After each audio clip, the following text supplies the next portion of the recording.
Bonjour, je suis Maëlys, actuaire, auteure et coach en intelligence financière.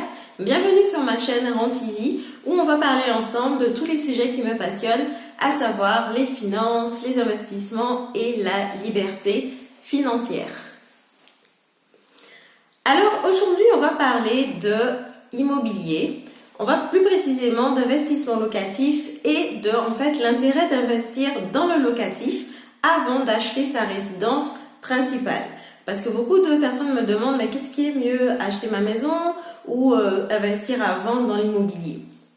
Parce que tu comprends, j'ai envie d'avoir ma maison, j'ai envie de me sentir bien chez moi et quand ce sera fait, après je vais investir.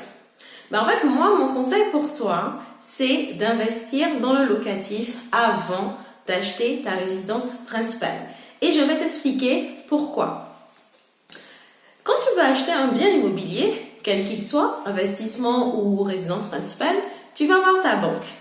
Et la banque, elle calcule quoi? Elle calcule ton taux d'endettement pour savoir si elle peut te prêter ou non. Le taux d'endettement, c'est quoi? C'est en fait le ratio de tes charges, de l'ensemble de tes charges, donc toutes les dépenses que tu as au cours du mois, sur l'ensemble de tes revenus. Donc, en général, c'est ton salaire. Et ce ratio, il ne doit pas être supérieur à 33%. Donc, pour te donner un exemple chiffré, disons que ton loyer s'élève à 660 € par mois, là où tu habites en ce moment, et tes revenus sont de 2000 €. Ton salaire est de 2000 €. Donc 660 divisé par 2000, ça te fait 33%. C'est ça ton taux d'endettement. Donc la banque va regarder, en remplaçant ton loyer par la mensualité d'emprunt, donc elle va vérifier que tu es toujours en dessous de 33%. Donc qu'est-ce qui se passe quand tu investis dans le locatif? Quand tu investis dans le locatif, en plus de ton loyer, puisque toi tu continues à te loger, tu vas acheter un bien immobilier pour mettre un locataire dedans. Donc tu auras ton loyer plus la mensualité d'emprunt de l'investissement locatif à payer. Donc ce qui fait que tes charges vont augmenter. Au numérateur, tu auras toujours ton loyer plus la mensualité d'emprunt de l'investissement locatif. Mais tes revenus également auront augmenté. En dessous, donc au dénominateur, tu auras toujours ton salaire. Donc dans l'exemple, on avait dit 2000 €. Mais tu auras aussi le loyer que le locataire va te verser. Donc, on peut prendre un exemple simple. Pour 1000 € de loyer, une mensualité de 700. Donc, au numérateur, tu auras 660 plus 700, donc loyer plus mensualité d'emprunt. Et au dénominateur, tu auras ton salaire de 1000 plus 1000 de loyer. Donc, du coup, ça fait 1360 sur 3000. Là, tu es à 45% d'endettement. Mais tu vas me dire, oh là là, Maëlys, mais 45% d'endettement, la banque ne va jamais me prêter pour faire cet investissement locatif. Mais alors, qu'est-ce qu'il faut savoir? Les banques, en fait, calculent pour les investisseurs professionnels, les investisseurs qui savent de quoi ils parlent, qui se sont formés, elles calculent un taux d'investisseur, le taux différentiel. Ça consiste en quoi? En fait, elles vont considérer que ton opération immobilière, c'est une opération à part. Et du coup, elles vont calculer les revenus moins les charges de ton opération immobilière. Et le solde va être rajouté à soit ton salaire, soit ton loyer, en fonction de si c'est positif ou négatif. Donc, je vais t'expliquer avec des chiffres, ce sera plus parlant. Dans l'opération, dans ton investissement locatif, on a pris comme exemple où tu touches comme loyer 1000 € et tu payes une mensualité de 700.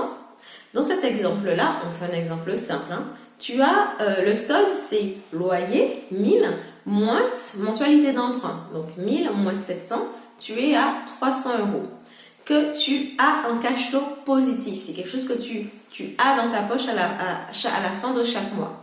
Donc c'est comme ces 300 € là en positif, c'est comme si en fait tu as augmenté ton salaire. Donc la banque va prendre ces 300 € là, elle va l'ajouter à tes 2000 € de salaire.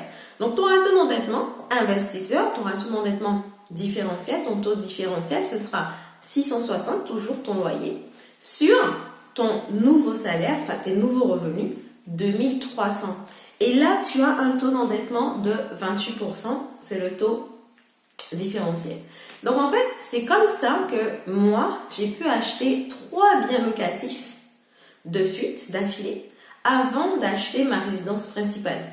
Donc c'est pour te montrer que vu que je savais de quoi je parlais, je venais avec des dossiers carrés, des dossiers béton à présenter à la banque m'a suivi même si je dépassais en théorie le 33%, puisque la banque m'a fait un taux d'emprunt pour les investisseurs.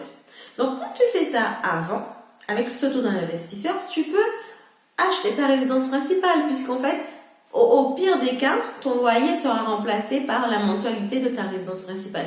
Donc le fait d'avoir ton loyer, c'est toujours, comment dire, cette poche qui te permet de remplacer ton loyer au moment où tu voudras acheter pour toi habiter par ta mensualité d'emprunt pour ta résidence principale. Par contre, tu comprends bien que si tu l'avais fait à l'envers, si tu avais acheté ta résidence principale avant d'investir dans le locatif, qu'est-ce qui se serait passé?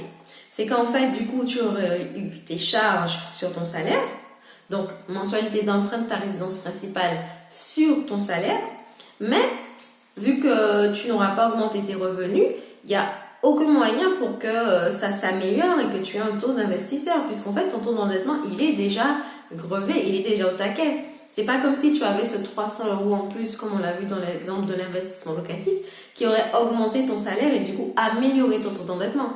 Quand tu fais ta résidence principale en premier, la seule chose que tu puisses faire, c'est travailler plus pour avoir plus de revenus et du coup augmenter ton salaire, avoir une promotion, etc. Tandis que quand tu investis dans l'immobilier en premier, tu peux renouveler l'opération, même plusieurs fois, comme moi je l'ai fait, et après acheter ta résidence principale. Donc voilà, donc j'espère que tu as compris pourquoi selon moi, il est préférable d'investir dans le locatif au moins une fois avant d'acheter ta résidence principale. Donc si tu as des questions, n'hésite pas à me les poser en commentaire. N'hésite pas aussi à liker la vidéo si tu l'as aimée. Je t'ai aussi également concocté un e-book gratuit à télécharger, un e-book où je parle de liberté financière. Abonne-toi à la chaîne et je te dis à bientôt dans ma prochaine vidéo. Salut!